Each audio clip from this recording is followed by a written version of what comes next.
ایک بات یاد رکھیے، انسان وقت کے ساتھ ہی سیکھتا ہے. جب تک ایک انسان کو اس کے سامنے جو چیزیں ہوتی ہیں ان کی حقیقت کا پتہ نہیں چلتا، اس کی سوچ ڈیولپ نہیں ہوتی. آپ بچپن میں جھولے سے خوش ہو جاتے ہیں، ماں کی گود میں لیٹنے سے خوش ہو جاتے ہیں، بڑے ہوتے ہیں دوستوں کے ساتھ بیٹھ کے خوش ہوتے ہیں، اور آپ کی سوچ جو ہوتی ہے وہ محدود ہوتی ہے، وہ ظاہری چیزوں کو دیکھ رہی ہوتی ہے.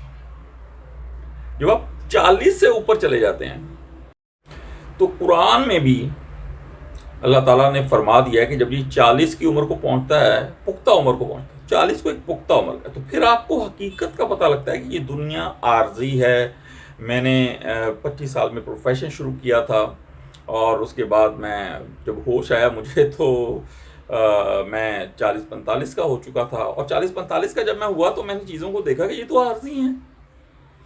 یہ سڑکیں جہاں میں گھومتا تھا اپنے ماں باپ کے ساتھ وہ آج ضعیف ہیں، اور میں جوان ہوں اور بڑھاپے کی طرف یعنی کہ 40-45 سے اوپر چلا گیا ہوں، اور مجھے بھی تھوڑے دن کے بعد اس دنیا سے چلے جانا ہے. ہو سکتا ہے میں ماں باپ سے پہلے چلا جاؤں یا بعد میں چلا جاؤں، لیکن جانا ہے. یہ تو ختم ہونے والی چیزیں ہیں. کتنے گھر بنا لوں گا؟ میں نے کوٹوں میں دیکھا لوگ 10 گھر بنا کے مر گئے، ان کی اولادیں لڑ رہی ہیں، وہ قبر میں اپنے رب کو جواب دے ہیں. تو میں نے سوچا کیوں نہ میرے رب نے جو قرآن میں مجھے حکم دیا ہے، مجھے نبی کے ذریعے جو چیزیں میرے رب نے بتائی ہیں، اللہ کے آخری نبی میرے آقا حضرت محمد صلی اللہ علیہ وسلم نے جو ہمیں گائیڈ لائن دی ہے، میں کیوں نہ اس پہ چلوں. اصل میری جو منزل ہے وہ رب کے پاس ہے.